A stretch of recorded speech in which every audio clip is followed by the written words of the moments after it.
You finally have an hour to yourself. No kids, no work, no obligations. So you sit down to rest and the guilt hits. You should be doing laundry, returning emails, meal prepping, being productive. Rest feels like laziness, like failure. And if you're a woman, this guilt is slowly draining the life out of you. Let me tell you why. This isn't about time management or self-care tips. This is about understanding why your nervous system treats rest as a threat. Why stillness feels dangerous. Why doing nothing triggers the exact same shame as doing something wrong. Because until you understand the psychology behind the guilt, no amount of bubble baths will fix it. The productivity trap. From childhood, you absorbed a toxic equation. Your worth equals your output. Good grades got praise. Helping around the house got approval. Being busy made you valuable. Being still made you invisible. Now, as an adult, your identity is wrapped up in what you accomplish. When someone asks, what do? You list your roles and achievements. Mother, professional, entrepreneur, volunteer. You are what you produce. So when you stop producing, even for an hour, your brain interprets it as worthlessness. Not consciously, but deep in your nervous system, rest triggers the fear of being invisible, unimportant, disposable. Research shows women are significantly more likely than men to tie self-worth to productivity. We're socialized to believe that our value comes from service to others. Rest isn't just unproductive. It feels selfish, and selfish for women is the ultimate sin, the always-on culture. Your grandmother rested when the sun went down, work ended, there were boundaries. You live in an environment where work never ends. Emails at 10 p.m., messages on weekends, side hustles, content creation, online presence. The expectation to always be available, always responsive, always on. Social media turned rest into a performance too. You can't just rest. You have to post about it, optimize it, make it aesthetic. Your self-care Sunday needs to look good on Instagram. Even your downtime becomes another form of productivity. The result, your nervous system never gets a true break. Even when your body stops, your mind is scanning. What should I be doing? What am I missing? What will people think if I'm not responding? You're not resting. You're just briefly pausing between performances, and your body knows the difference. The guilt programming.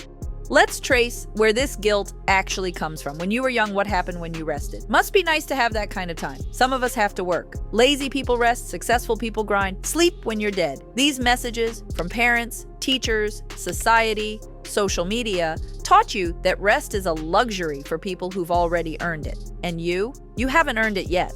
There's always more to do. For women specifically, this guilt is amplified. You're supposed to be nurturing, selfless, always available to others' needs. Resting means someone might need you and you're not there. Someone might think you're lazy. Someone might judge how you spend your time. The psychological term is anticipatory guilt. Feeling guilty for something you haven't even done yet, just because you might disappoint someone. Women experience this at significantly higher rates than men because we're socialized to prioritize everyone's comfort over our own needs. The physical cost. Here's what most people don't understand. Guilt about rest is physiologically draining. When you finally sit down, but your mind is flooded with guilt, your body releases stress hormones, your nervous system stays in sympathetic activation, fight or flight. You're sitting on the couch, but your cortisol levels are the same as if you were being chased. You're physically still, but internally sprinting. This isn't rest. This is another form of stress. Chronic guilt leads to chronic inflammation. Studies link persistent guilt and shame to weakened immune function, digestive issues, chronic pain, and cardiovascular problems.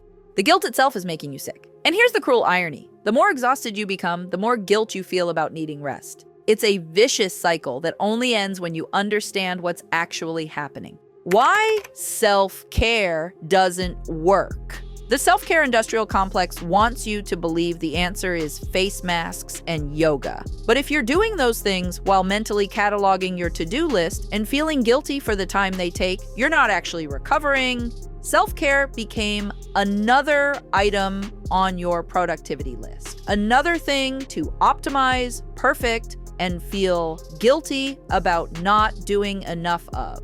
You're not resting. You're performing rest while still in a state of internal stress. Real rest requires something uncomfortable. Permission to be unproductive, to be useless for a few hours, to let things remain undone, to disappoint someone who expected more from you. That's terrifying for women who've built their entire identity on being dependable, capable, and always available.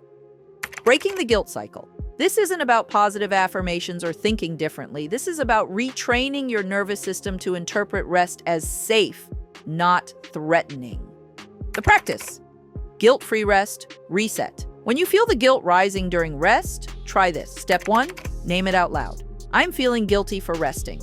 Just naming the emotion reduces its power by 40% according to neuroimaging studies. You're activating your prefrontal cortex, which helps regulate the emotional response. Step 2, challenge the belief. Ask, who taught me that rest is wrong? Is that actually true or is it programming?